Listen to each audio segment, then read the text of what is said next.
Pushing through even when life is very hard. I want to talk about that today because that's something that has been on my mind and that's come up in a lot of conversations these past few days, especially in the United States with a lot of things that we're going through in this country. And so I just want to touch on that today and encourage you and just help you to um, have another outlet, another way to get through these crazy times. So my name's Talonda, and I should say Tolanda because that's really what my mom named me, but I always say Talonda. I say it lazily, but my name is Tolanda. So anyway, I'm Tolanda, and I'm here to help you get through your life. Find ways to have a good quality of life. And it's whatever it means to you. I just share my life, my stories, things that are on my mind, things that I've experienced or learned about, learned from, wisdom I've gained in my life. I just share it with other people um, to be helpful. And I believe that that's a very important way for so many people to um, be able to, whatever you want to call it, receive healing or just, better themselves in general. So however you want to describe it, whatever it is for you, um, I'm happy to be here.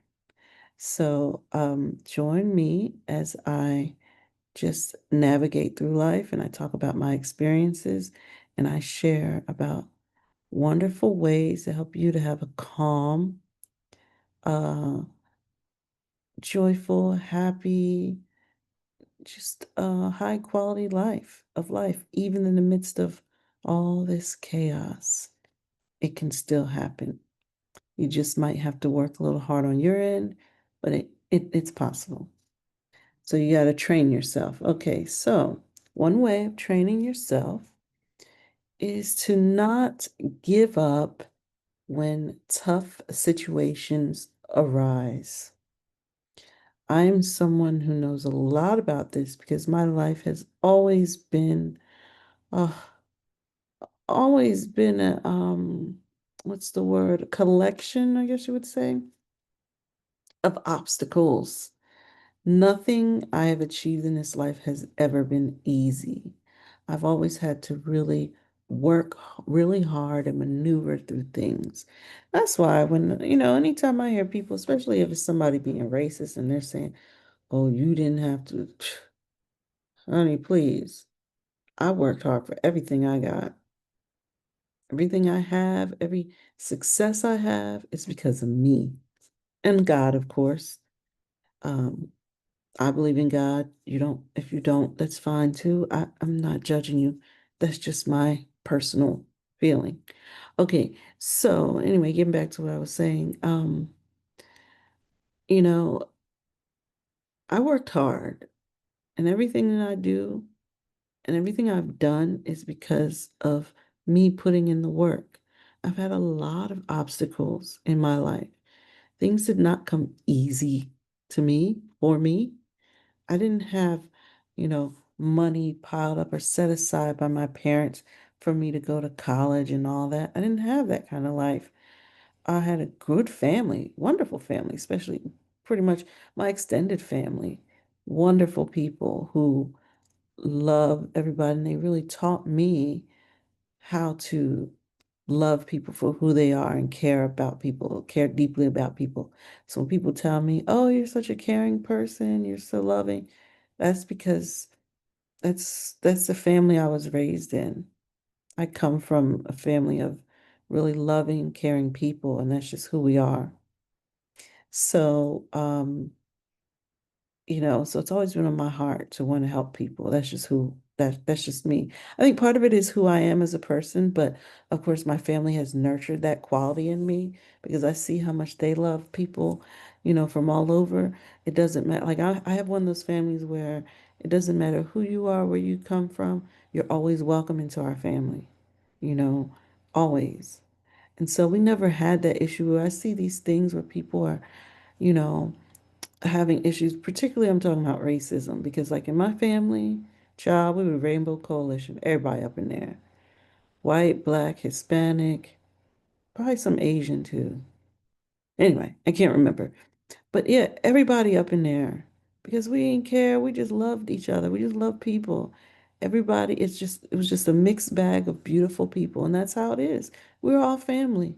So as I got through life and got older and I saw just how evil people were and how people were, they were like looking at a skin color and determining my worth or making me feel like I'm no good. I'm not as good as the next person. I was really taken aback. Like, what?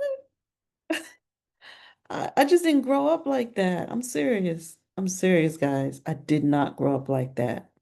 That's why I go so hard against racism. And people say to me, they'll say crazy things like the ones who really don't understand, like the white supremacists and the really, really racist people who don't understand, like when you bring up something, they want to turn the tables on you and say, you're a racist. And I'm like, look, I'm not too proud to accept if something's wrong or something about me is not right or not good. I would admit it, but you're me, you're talking to a person who is just raised in the life to love everybody. Plus, I can't, if you know what racism is and the definition of it, I'm not going to go down that road. But racism is a systemic thing that only a certain demographic of people in power have the ability to use against other people who um, don't have that power in the hierarchy. So to call a black person racist is not technically correct. I know what they're saying, but that's not technically correct. Racism is not the correct word. More so, they may say, "Oh, you're prejudiced," which I'm not that either, but people are going to say what they're going to say. I'm not that way at all. My whole life is a rainbow coalition, and I just honestly, in my family, we just see each other and love each other. And we have light skin, dark skin, black, white, Hispanic, this, that, the other. And we're just like, so what? We're family. I don't connect well with a lot of the stuff that I'm seeing, and it tears me up inside. So I tend to get a little bit heated and triggered by it. So sometimes I go hard when it comes to racism. I'm like, that's not right. So anyway, I did not have it easy growing up. Could it be because of the society? Most likely, okay. Living in the US and how things are set up. But I wouldn't say my lifestyle was terrible. So there were certain things I didn't have, certain privileges I did not have. Okay, so I learned to work around them.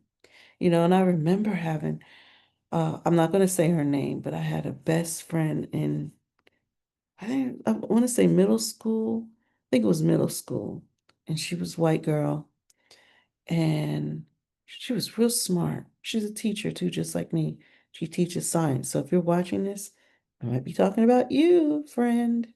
I'm not going to name her name because to protect her identity and to keep it confidential about who she is as far as her name and all that. So anyway, I remember we were just friends. I didn't think anything of like racist stuff until I went to her house and I saw where they lived. It was like a totally different world. And I was just like, what? You live in the same town as I live in? And this is what you have? I didn't know any different. I lived. We lived in a suburban town, but even in the suburban town, there was segregation. You had the, you know, high, wealthier white people who lived in a certain part of town, and then you had everybody else. Now, don't get me wrong, there was a lot of white people where I lived too, in my part of town, but they weren't the wealthy ones. They were just like middle class, like us. So it was still, it was mixed in terms of race, but I learned a lot about race and class, a totally different thing. And I was just like, huh? Then I was honestly, because it was brought to her mom took me home one day, and I was just so like embarrassed because I was like, this is where I live. I didn't think anything of it, until I met her and hung out with her at her house. And I thought, oh, I'm living like this. And they're over here like this. But I loved her. She didn't care. She was still my friend. Her family was wonderful and beautiful. And so that was the first time in my life that I realized, I'm not afforded the same opportunities as someone else. Now, it could also have been that just the career path that her parents chose afforded them to, that lifestyle too. So I'm not even saying, oh, I'm not even really saying systemic racism. I'm just talking in general about how life gets hard sometimes and you're given obstacles. That's the title of my video. So I want to just say that when I realized what I was up against in life, it changed my worldview a lot, and it helped me to realize how much harder I needed to work to get to what I wanted. Because I had this picture in my mind of what I wanted. And I was like, okay, how am I going to achieve that?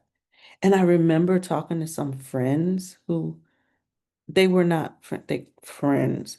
They were not friends. I would say I've picked some of the worst friends growing up, and unfortunately, the ones who I hung around the most were the worst people for me. But I didn't know any better. I thought that's what friends did to each other. If I would have stuck more with the friend that was, the wealthy friend, I probably wouldn't have had that much because of her, not because she was wealthy, but because she was a good person. She came from a good family. I probably would not have had the abuse that I went through with my other friends. So anyway, my other friends, and I say that term loosely because they weren't friends, frenemies, I guess you would say. So those people, I would tell them my dreams because I was just like, oh my gosh, I'm thinking about this. When I get this age, I want to do this and I want to do this. And they laughed at me. They're like, you ain't doing that. Like they talked about me. They talked about me wearing glasses. And it's crazy. After a while, I started wearing contacts because I was like, and it was because I was insecure about wearing glasses. Before them, I wasn't thinking about it. I thought I was cute with my glasses. Then when they came and started bullying me and talking bad about me, talking down on me, then I felt self-conscious about wearing glasses. And I was like, well, dang, do I look that bad? It's just glasses. Like it opened up my eyes to a world of evil and hate that I did not really completely experience. And so for years, I just said, I want to wear contacts until I became an adult, like a grown person, like in my, I would say 30s, 40s. And I was like, child, please don't wear my glasses. It's just more comfortable for me. It's easier when I gotta go out, run out and do stuff. Plus, I have eye allergies. Plus, I have astigmatism. I have a lot of issues with my eyes. My eyes are like this. If I took off my glasses, and I'm not doing it today, but if I took off my glasses and just looked at you, my eyes would be closed. My eyes are always very closed. And you could probably see it on camera. Now, the other part is I'm sleepy. So that's the other part. When I'm sleepy, they really look closed, but they're open. It's just that I'm tired. So they're just kind of like, ooh. And then this particular eyelid is droopy, which I've been going to the doctor about. But anyway. So they made me feel, like something was wrong with me as a person. But they kept saying, you're not going to do that. You're not going to. And what's funny? That gave me the drive. It's like all the more reason for me to really work hard and power through it and do it. And that's just what I did. Everything they said that I could not do, I went and did. And I'm way more successful than they are. Now, I don't live my life comparing to other people how successful. It's just with them, I wanted to show them that, you laughed at me and you said all these bad, negative things about me, and you put me down and you made me feel like my dreams were not valid and that I couldn't achieve my dreams. And look at me and look at you. And they're not in the best situations. That's all I'm going to say. I'm not going to go too deep because I don't want to make this about them. I want to talk about me and how I've risen above all of that. And so after I started to set out and live my life, of course, the challenges didn't stop there. Being young and dumb, I went to college without really caring about the tuition. Like I just thought, I don't know how it's getting paid, but I'm going. I'm going to this college. I want this experience. Didn't have a dime. I mean, I had not loans, I had grants. Um, but my grants, I was going to an out-of-state school, and the school itself was a school that was more of considered a state school, which is like they don't really give a lot of extra, like the tuition for people who are out of state is not, it's very high compared to in-state students. But I wanted that school, and so I fought tooth and nail and got in there. I mean, it wasn't like that hard, but I'm saying like I got in and I made plans to go there and be there, but then I struggled financially because I did not plan, I did not realize, oh, wait a minute, I gotta pay for this. I don't have money for this. My grandma would send me money for different things. But after a while, it was just like, you know what, you got to get a job. So I did work study, but I still couldn't afford my tuition. And it was like, at one point, it was just like I owed so much that I was at a brick wall where I could not continue. They were like, you can't take any more classes till you pay the tuition. I'm like, well, how am I supposed to pay? I don't know. I'm only 18. And I broke down. After that, someone grabbed me, not in a bad way, but some man was at the financial aid office and he took me, and I kid you not, the president of the university, I met him in his office. I didn't really realize how valuable that was at the time, but I met the president of the university and he pulled some strings for me and got now he didn't pay get the they didn't pay off my entire bill, and I think they could have. I think the reason they didn't is because they wanted to teach me a lesson like you're gonna have to do something or you're not gonna go scot-free, but we can at least get it down to this. And he was able to raise money and get my fee down to like 2,500, and that's all I needed to try to get. You talk about a monkey off my back, and I could still go to school. I always cried about the fact that I didn't have money to go to school. And I felt like that's not right. Money should never get in the way of your dreams. And if something is uh, difficult because of money, you need to find a way around it. Now, I'm not saying do what I did at 18 and just ignore the fact that you got to pay. No, but there's stuff out there. Sometimes it takes borrowing. I'm just saying. And you got to pay it back. But you got to do something. You got to hustle. I learned to hustle. I've always been a hustler in a good way. I think I get that from my dad's side. Like I'm always like, I know how to find ways to make money. I know how to do stuff. That's just who I am. People are like, oh my God, how you find that? How you find out about that? How you doing that? Because I'm always like, you have to be that way. You want to be successful, you want to survive, especially in this country, child. In this country, you have to hustle. You have to do things out of your comfort zone sometimes to get you to where you want to be. Doesn't mean you hate the thing, just push yourself. That's what I want to talk more about, really pushing yourself a little more, pushing yourself. Don't use the excuse, well, I can't do it. Well, this happened. So what? Okay, so that's the problem. Okay, let's think another way around it. I'm the type of person who I have like plan A, B, C, sometimes D. That's how you have to do it. You have to have backup plan after backup plan after backup plan. Because when all those backup plans fall through, you still gotta have something else. Sometimes all the backup plans will fall through. Come up with something else. So what I'm saying is, don't let obstacles get in the way of you pushing yourself to get what you want in this life. Don't let money, it's just money. There's always a way to get money. I know that. I'm the queen of finding ways to get money. There's always ways to get money. So don't let money get in the way. Find ways, get creative. There's so many things I've done in this life that, I've dreamt of and I've been able to achieve. And people say, but that costs a lot of money. How you do it? I know how to find ways to get money to get what I want. And it's nothing illegal. It's all legitimate stuff. It's all legit. It's sometimes it's asking straight up, like,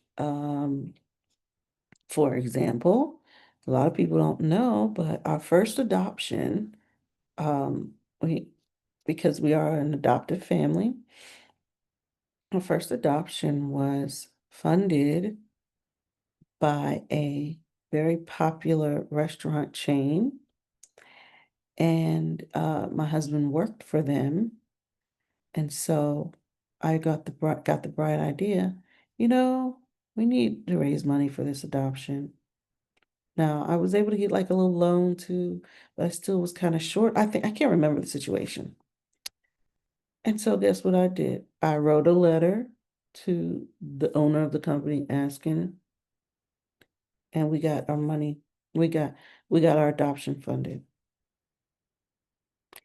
Ask and you shall receive. Ask not, you get not, or something like that. I don't know. It says it's, you know what I'm talking about. But you gotta at least try. You, whether you ask, whether you start this, do that, there's always a way. Don't allow yourself to be so defeated all the time. I know there's somebody out there I'm talking to. You out there who always got an excuse for why something can't happen. I'm talking about you. Yes, it can. You just got to come up with it. Sometimes you got to brainstorm a little bit. You got to get creative. Come on. Nothing in this life is that easy. You think these people out here who are doing great and, very successful, you think, well, most of them, especially Black people, you think they had it easy in this life? No, they worked hard. They were on their grind. So you can't expect something to just fall in your lap and just come to you.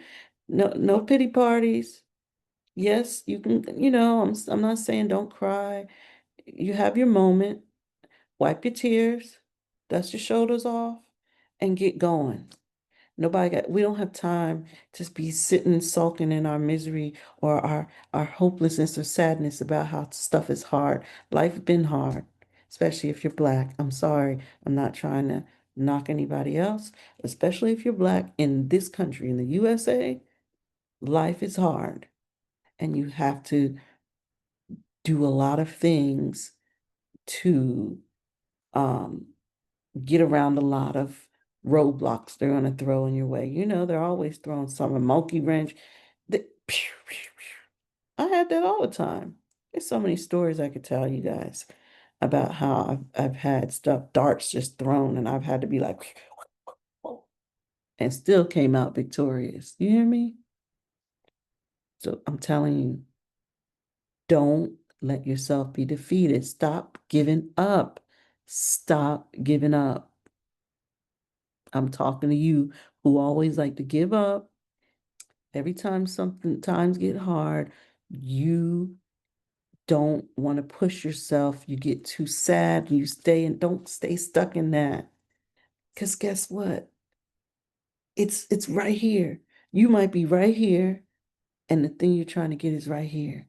And it's all you gotta do is just go up just a little bit, and then you're there. I'm telling you, I'm a testament to that.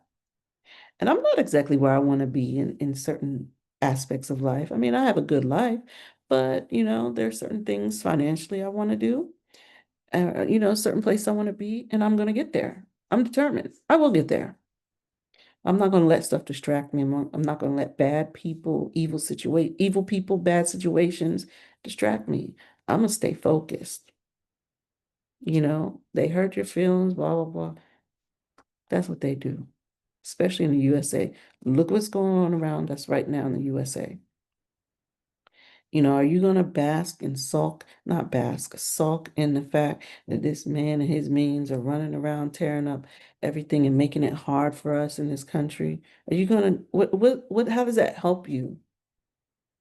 Or are you going to get on your grind and do something about it so you can set yourself up for success in the future? And so that no matter what these clowns do, you always are going to be set up and you take care of yourself. Don't worry about the government. Don't have the government in charge of your life. Don't rely on them.